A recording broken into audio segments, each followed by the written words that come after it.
안녕하세요. 고품격 주식수다 이서구입니다. 요새 불안하시죠? 그리고 중국, 미국 증시가 다 급락을 요즘에 하네요. 그러면서 우리나라 증시도 야 이거 겁나는데? 예, 저도 겁납니다. 그런데 여기에서 이성적으로 우리는 좀 생각을 해봐야 될 부분이 좀 있는 것 같습니다. 그래서 오늘 주제는요, 종목, 잠시 살펴볼 수도 있겠지만은, 왜 이런 현상이 나타나는가에 대한 부분 좀 알아보고요. 그에 따라서 과거에는 이런 현상이 나타났을 때 어떻게 주가 반응이 나타났는가에 대해서 알아보도록 하겠습니다. 지금 여기 화면 잠깐 보시면은요, 미국 나스닥 지수예요. 바로 오늘 새벽에 끝난 종가상의 흐름인데요. 2.7% 하락, 고점에서 쭉쭉쭉쭉 밀리고 또 오늘 종가상으로 저점대까지 하락하는 이런 흐름을 보여줬죠. 제일 많이 하락했습니다. 미국에서 S&P도 하락을 했는데 그보다 좀 못 미쳤고, 다우산업지수 그래도 나름 견고하죠. 이에 반해서 필라델피아 반도체 지수도 나스닥과 거의 비슷한 맥락. 그러면은 여기서 생각할 수 있는 것이 전통산업, 다우지수가 있는 전통산업이나 산업재 섹터, 금융 이런 업종은 나름 괜찮은데 기술주, 대형 기술주 위주로 하락했다는 것을 알 수가 있습니다. 그런데 여기에 이유로 많이 갖다 붙이는 것이 금리 상승에 대한 부분을 많이 갖다 붙이죠. 그런데 여기에서 제가 생각하기에는 정부의 정책에 반하지 말라라는 속담을 먼저 말씀을 드리고 싶습니다.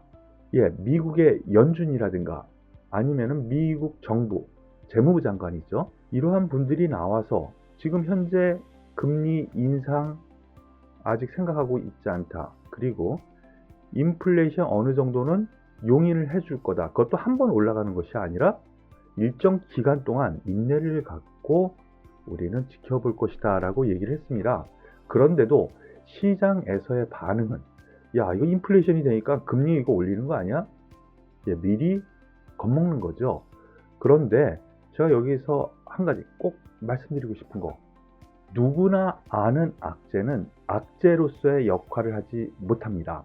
지금 단기 화면에 보시는 것처럼 단기 변동성이 있었던 겁니다. 필라델피아 반도체 지수고요. 나스닥 지수, 네, 고점에서는 좀 밀렸지만은 밀린 이후에 단기 변동성 요인이 있었던 거라고 저는 생각을 합니다. 왜냐하면 악재가 누구나 생각하고 인플레이션이 진행되고 그리고 사람들이 그거에 대한 우려로 증시가 하락을 하면 정부에서는 그것에 대한 준비를 하게 되겠죠. 여러 가지 방법이 있습니다. 지금 문제가 되는 것은 인플레이션 어쩔 수 없죠. 상품가가 올라가고 경기가 활성화가 되니까, 그리고 돈이 많이 풀렸으니까 경기 부양에 의해서 인플레이션 되는 거, 이 부분 용인하겠다니까요. 근데 금리, 그에 따라서 금리는 올라가는 건 어떻게 막을 거냐? 방법 많습니다. 금융 위기 때 오퍼레이션 트위스트라고 해서 감행을 했죠. 지금 문제는 장기 채권에 대한 금리가 올라가는 것이 문제죠. 그래서 장기 채권을 매수를 하고 단기 채권, 1년물도 있고 3년물도 있고 그렇잖아요. 그걸 갖다가 매도를 하는 겁니다. 그래서 장기 금리를 낮추는 효과를 가져갈 수가 있거든요. 바로 이러한 부분이 지금 대두가 되고 있습니다. 다다음 주 16일, 17일 FOMC 회의, 이때 대두가 되지 않겠느냐라는 것이 전반적인 의견인데, 과거에는요, 중앙은행은요, 인플레이션 파이터라고 했습니다. 인플레이션을 억제하기 위해서. 그런데 최근에는 뭐예요? 주안점을 경기 회복에 두고 있어요. 그렇기 때문에 이러한 인플레이션이라든가 문제, 누를 가능성이 좀 있다라고 저는 생각하니까 체크하시기 바라겠습니다. 누구나 아는 악재는 단기 변동 요인이고요. 그 악재로 인해서 과거와 같이 패닉, 급락의 효과는 나타나지 않을 거다라고 저는 생각을 합니다. 그럼 중국은 왜 빠졌는데? 중국 증시 보시죠. 오늘 중국 증시 어제 올라갔었는데 오늘 또 빠졌습니다. 은행보험위원회의 주석이 뭐 미국이라든가 유럽 버블이 있어. 그리고 우리나라에서는 부동산 버블이 있어. 이거 좀 억제되지 않겠어? 라고 했는데 그래서 쭉 빠졌죠. 그런데 어제 쭉 올라갔습니다. 왜 그랬죠? 바로 그 분이 그렇지만 지금은 그냥 봐야지 뭐 여기서 뭐 어쩌겠다라는 거 아니야 라고 했고, 그리고 정부에서도 고위층이 나와서 아직 그런 거 생각하고 있지 않다라고 해가지고 급등했어요. 그런데 오늘 또다시 하락하면서 우리나라 증시 하락의 원인 중에 하나가 바로 이 중국 증시의 하락이었습니다. 그런데 하락의 원인을 보면은요, 중국, 미국과 약간 비슷합니다. 중국은 금리 문제보다도 유동성 회수가 최근 들어서 있었죠. 역환매 부채권, 이것을 역레포라고 하는데요. 이 부분을 가동을 해서요, 유동성 공급을 또 했습니다. 그래서 완급 조절을 좀 하는 거거든요. 그런데 이것이 시장에 우려가 되는 것이죠.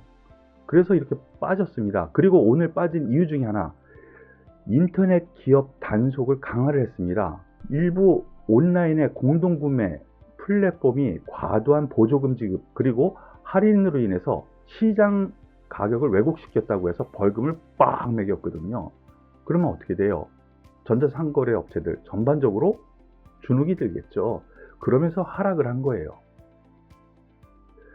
그런데 지금 양회를 지금 시작했지 않습니까? 오늘부터. 근데 이 양회 기간에 이렇게 시장을 교란시키고 하락시키는 일을 중국 정부에서 할까요? 저는 그렇게 생각하지 않고요. 중국 역시 올해 공산당 100주년 기념이에요. 쉽게 경제를 무너뜨릴 수 있는 요건, 즉 유동성 회수라든가 아니면은 뭐 여러 가지 금리라든가 환율 이런 부분에서 경제를 해칠 만한 요건은 보이지 않을 것 같아요. 다만 인플레이션은 분명히 되고 있죠. 부동산 가격 급등세 중국에서 되고 있어요.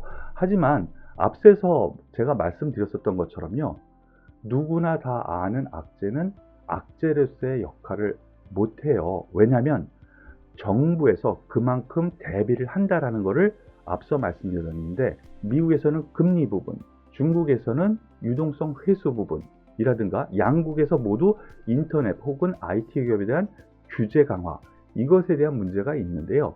단기 변동 요인으로 마무리될 가능성이 크지 않은가 생각을 합니다. 과거에도 역시 시장에서 우려하는 바는 증권 시장에서 하락으로 혹은 변동성으로 나타났을 때 정부에서 완화시켜주는 해명 혹은 정책을 내놨거든요. 그러니까 너무 신경 안 쓰셔도 될 것 같아요. 오늘 고품격 주식 수단은 이러한 주변 요건, 불안 요인에 대해서 말씀을 드렸습니다. 불안한 장, 내계좌 걱정되시죠? 하지만은 다시 정상 궤도로 돌아설 가능성 저는 염두에 두고 접근해야 되지 않은가 싶으니까요. 여유를 가지시고 내일 또 뵙도록 하겠습니다. 수고하셨습니다.